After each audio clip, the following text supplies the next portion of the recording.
Welcome to icon news. నేను మీ పవన్ కృష్ణమూర్తి. పరిపాలన దగ్గరికి వచ్చిన దగ్గర నుంచి ఇప్పటి వరకు పరదాల మధ్యలోనే సరదాగా పర్యటనలు ఇవన్నీ సాగించినటువంటి ఆ ముఖ్యమంత్రి జగన్మోహన్ రెడ్డి గారు ఇప్పుడు ఆపద్ధర్మ ముఖ్యమంత్రిగా పార్టీ ప్రచారాల కోసం నిన్నటిదాకా ప్రజల సొమ్ము తగలేసి ప్రభుత్వ కార్యకలాపాల పేరుతోటి, ప్రభుత్వ సభల పేరుతోటి ఆయన పార్టీ ప్రచారాన్ని పూర్తిగా నడిపించుకొని మళ్ళీ ఒకసారి ఇంకా 55 రోజుల్లో రానున్నటువంటి ఎన్నికలకి మేము సిద్ధం అవుతున్నామని చెప్పి ఒక బస్సు యాత్రకి తెరలేపారు. ఇచ్చాపురం నుంచి ఇడుపులపాయ దాకా మేమంతా సిద్ధం అని బస్సు యాత్ర చేయబోతున్నారు.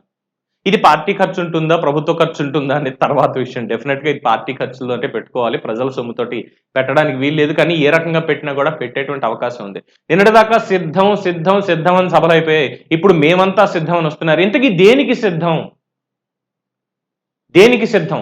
మళ్ళీ తప్పుడు ప్రచారాలు చేయడానికి, మళ్ళీ అబద్ధాలు చెప్పడానికి, మళ్ళీ మోసం చేసేటువంటి హామీలు ఇవ్వడానికి, వీటికి సిద్ధమా అని ప్రతిపక్షాలు ప్రశ్నిస్తున్నాయి. ప్రజలు కూడా ప్రశ్నిస్తున్నారు. ఏమయ్యా జగన్మోహన్ రెడ్డి, ఇన్ని హామీలు ఇచ్చావు, అన్ని హామీలు ఇచ్చావు, ఏం చేసావయ్యా అంటే ఒకే ఒక్క హామీ చాలు పూర్తిగా జగన్మోహన్ రెడ్డి అసలు ఓటు వేయడానికి, ఓటు అడగడానికి కూడా అర్హత కోల్పోయాడని చెప్పేది. ఒకే ఒక్కటి చాలు. ఏంటి అంటే మద్యపాన నిషేధం, సంపూర్ణ మద్యపాన నిషేధం. ఇచ్చాపురం నుంచి ఇడుపులపాయ దాకా ఇప్పుడు వెళ్ళి నేను మద్యపాన నిషేధం చేశాను అని జగన్మోహన్ రెడ్డి గారు చెప్పుకోగలుగుతారా? చెప్పి ఓట్లు అడగగలరా? మాట్లాడితే బటన్ నొక్కాను, బటన్ కాదు నొక్కింది, మా పీకలు నొక్కారా అంటున్నారు ప్రజలు. ప్రభుత్వ భవనాలు తాకట్టు పెట్టేసి, ఆస్తులు తాకట్టు పెట్టేసి, ఆఖరికి నిన్న తెలిసినటువంటి విషయం చాలా గోప్యంగా ఉంచారు. ఆంధ్ర రాష్ట్రంలో ఉన్నటువంటి 3 లక్షల పైచిలకు సీసీ కెమెరాలు, సెక్యూరిటీ సీసీ కెమెరాలని తాకట్టు పెట్టి 490 కోట్ల రూపాయలు అప్పు తెచ్చుకొచ్చారట బ్యాంకుల నుంచి. కొంతమంది మాట్లాడుతుంటే విన్నా. అదెలా అవుతుంది? అసలు సీసీ కెమెరాలు తాకట్టు పెట్టడం ఏంటి? వాటి నుంచి ఏం తీసుకొస్తారు అంటే దీంట్లో తెలియట్లేదు, డేటా అనేది కూడా ఉంటుంది. అట్ ద సేమ్ టైం ఆ ఇన్స్ట్రుమెంట్ 1, 2 పెడితే ఎవడెవడు 3 లక్షల కెమెరాలు అనేసరికి వాళ్ళకు కూడా ఉంటుంది కదా, సో పెట్టేశారు. అంటే ఆంధ్ర రాష్ట్ర ప్రజల భద్రతని పణంగా పెట్టేసి 490 కోట్ల రూపాయలు అప్పు తీసుకొచ్చేసారు జగన్మోహన్ రెడ్డి గారు. కొంతమంది మాట్లాడుతున్నటువంటి అంశం పై స్థాయి అధికారులు అయిపోయింది. ఇవన్నీ చెప్పుకోగలుగుతారా? సరే, మద్యానికి సంబంధించి నిషేధం ఎలాగలేదు, నియంత్రణ అన్నారు. ఏం చేశారు నియంత్రణ అంటే? తెలుగుదేశం జనసేనకు సంబంధించి కాదు, మిగతా వాళ్ళు ఎవరైనా సరే డిస్టిలరీ వ్యాపారంలో ఉన్నారు, ఈ మద్యం వ్యాపారంలో ఉన్నారంటే వాళ్ళ వ్యాపారాలన్నీ కూడా గుంజుకొని ప్రభుత్వ పరం చేసుకొని ప్రభుత్వమే నడిపిస్తుంది మద్యాన్ని అని చెప్పి ఎక్కడా లేనటువంటి చెత్త బ్రాండ్స్ అన్నిటినీ కూడా తీసుకొచ్చి ప్రజలకు వేసి రుద్దారు. అది తాగినాడు పని చెప్పలేం పరిస్థితి. అన్నిటికీ ప్రూఫ్లే ఉన్నాయి, ప్రూఫ్లు లేకుండా ఏవీ లేవు. రెండోది, ప్రతి ఒక్కటి ఆఖరికి ఒక 5 రూపాయలు పెట్టి టీ తాగాలన్నా కూడా హ్యాపీగా డిజిటల్ పేమెంట్ చేసేటువంటి ఆంధ్ర రాష్ట్రంలో భారతదేశ వ్యాప్తంగా అదే జరుగుతుంటే కేవలం మద్యం దుకాణాలలో మాత్రం ఎక్సెప్ట్ 9 దుకాణాలు, పైలట్ ప్రాజెక్ట్ కింద ఓపెన్ చేసినటువంటి 9 దుకాణాలు తప్ప మిగతా అన్నింటిలో డిజిటల్ పేమెంట్లు లేవు, అంతా క్యాషే. ఏమైపోతుంది క్యాష్? ఎవరికి లెక్క తెలియదు. అసలు ఈ మద్యం బ్రాండ్లు ఎవరివి, ఎవరు దీని వెనకాల ఉన్నారు, ఇవేవి కూడా పట్టవు. ప్రజలు ఇవన్నీ ప్రశ్నిస్తే సమాధానం ఏం చెప్తారు జగన్మోహన్ రెడ్డి గారు? పోలవరం 1% బుల్లెట్ దిగిందా లేదా అని మాట్లాడేటువంటి నీటిపారుదల మంత్రి గారు ఒక ఆయన ఉండేవాడు. దాని తర్వాత వచ్చినటువంటి ఇంకో మంత్రి గారు నీటిపారుదల పోయిన ఈయనన్న చేస్తాడేమో అనుకుంటే, నాకు తెలియాల్సిన అవసరం లేదు. డయాఫ్రమ్ వాల్ అంటే ఏంటి, కాఫర్ డ్యామ్ అంటే ఏంటి, ఇవన్నీ నాకెందుకు? డ్యామ్ వాళ్ళు కట్టారా లేదా, చూశానా లేదా, ప్రజలకు అంకితం ఇచ్చానా లేదా, ఇంతే, నేను తెలుసుకోవాల్సిన అవసరం లేదు అనుకునేటువంటి ఇంకో ప్రబుద్ధుడిని తీసుకొచ్చి ఇంకో మంత్రి ఏమనంటే ఇంకేం లేవా, గంట అరగంటలలాగా ఇలాంటి చేసే వాళ్ళని తీసుకొచ్చి, మరి వీళ్ళని ఇంతమంది నాయకులు నేను తయారు చేసి పెట్టాను, వీళ్ళు మీకు చేసింది ఇది అని చెప్పి పొద్దున్న చెప్తారా? మేమంతా సిద్ధం అనేటువంటి యాత్రలో ఏం చెప్తారు?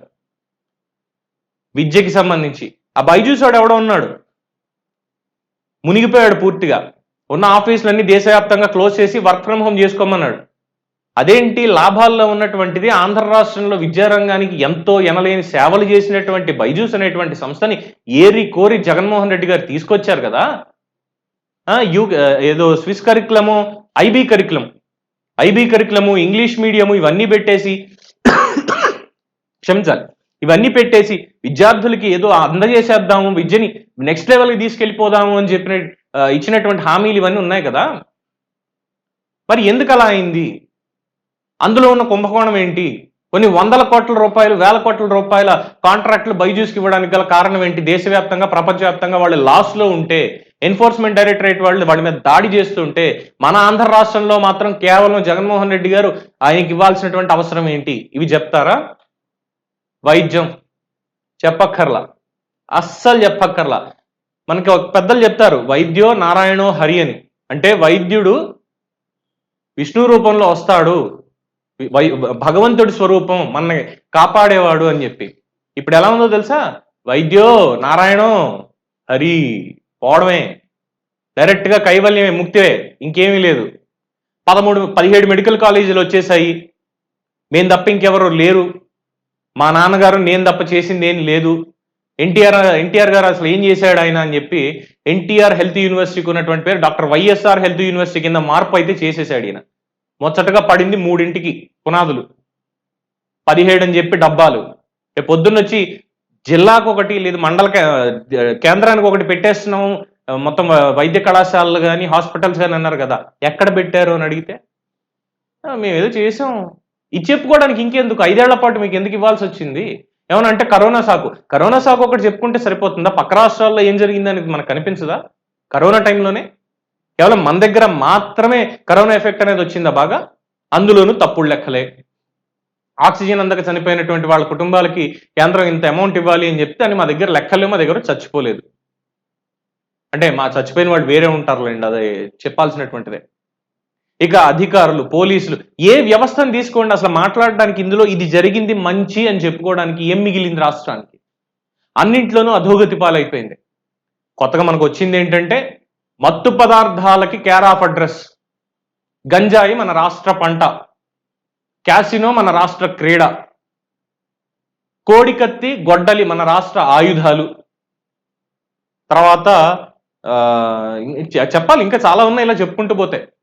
రాజధాని, 3 ముక్కల రాజధాని విశాఖపట్నంలో కొండను తవ్వేసి విలాసవంతంగా పేదలకి ఇళ్లు కట్టించినవి ఇవ్వడానికి దిక్కులేదు, కానీ ఈయనకి విలాసవంతంగా ఉండడం కోసం 500 కోట్లు ప్రజల సొమ్ము తగలేసి అక్కడ ప్యాలెస్లు కట్టించుకున్నాడు. చెప్తాడు ఇప్పుడు ఇచ్చాపురం నుంచి ఇడుపులపై దాకా వెళ్ళిగో మీకు ఎవరికి నేను కట్టించలేదు, నేను అక్కడికి వెళ్ళి ప్యాలెస్ కట్టించుకున్నాను, చాలా బాగుంది చూసారా, మీరు వచ్చి చూస్తారా, నేను అక్కడే ఉంటాను తెలుసా అని చెప్తారా? తాగడానికి మంచినీళ్ళు లేక ఎన్నో చోట్ల బాధపడుతూ ఉంటే ఒక ప్రాజెక్టు పూర్తి చేసింది లేదు. అన్నమయ్య డ్యామ్ కొట్టుకుపోతే ఈ రోజు దాకా మాట్లాడిన దానికి దిక్కు లేదు. పులిచింతల ప్రాజెక్టు చూసాం, కృష్ణానదికి చూసాం, బోట్ ఎలా అడ్డం పడేశారో, ఇసుక బోట్. నీళ్ళన్నీ పోవడం తప్పితే వచ్చిందాన్ని ఒక్కదాన్ని సద్వినియోగపరచుకుని ఇక వ్యవసాయంలో ఇంత గ్రోత్ రేట్ ఉన్నాము, దీంట్లో ఇంత గ్రోత్ రేట్ ఉన్నాము, ఎక్కడా ఏం లేదు. ఇవి కాకుండా ఆక్రమణలు, కబ్జాలు, ప్రశ్నిస్తే అరెస్టులు, అడిగితే దౌర్జన్యాలు. ఒకనైతే లేపేశారు కూడా. ఒక తహసీల్దార్ని మొన్న మధ్యనే ఒక తహసీల్దార్ని కూడా చంపేశారుగా, మాకు ఇంక పని చేయట్లేదు, మేము చెప్పింది చేయట్లేదని. ఇలా చెప్పుకుంటూ పోతే ఏం మిగిలిందండి రాష్ట్రానికి? ఏం మిగిలింది? ఏం సిద్ధం? మేమంతా సిద్ధం అని చెప్పి ఇప్పుడు జగన్మోహన్ రెడ్డి గారు ఏం చెప్పడానికి వస్తున్నారు అని చెప్పి ప్రజలు ప్రశ్నిస్తే ఏముంది సమాధానం ఆయనకి? ఎందుకంటే ఇప్పుడు కూడా మాట్లాడకపోతే మనం కడుపుకు తినేది అన్నం కాదు, డెఫినెట్గా చెప్తున్నా. ఎందుకంటే ముందుగా ఒక రైతు బిడ్డగా రైతులు ఎంత సఫర్ అవుతున్నారు ఆంధ్రప్రదేశ్ రాష్ట్రంలో ప్రతి ఒక్కళ్ళకి తెలుసు. కడుపుకు అన్నం తినే వాళ్ళు అయితే రైతుల ఘోష పట్టించుకోవాలి. క్రాప్ హాలిడేస్, ఆంధ్రప్రదేశ్ అన్నపూర్ణ అనే స్థాయి నుంచి క్రాప్ హాలిడేస్ దాకా పడిపోయింది. గతంలో లేవా అని ప్రశ్నిస్తారు. ఎస్, గతంలో కూడా ఉన్నాయి. ఎప్పుడు? ఎక్కువగా కరువు వచ్చినప్పుడు, వర్షపాతం అసలు పూర్తిగా లేనటువంటి సమయంలో.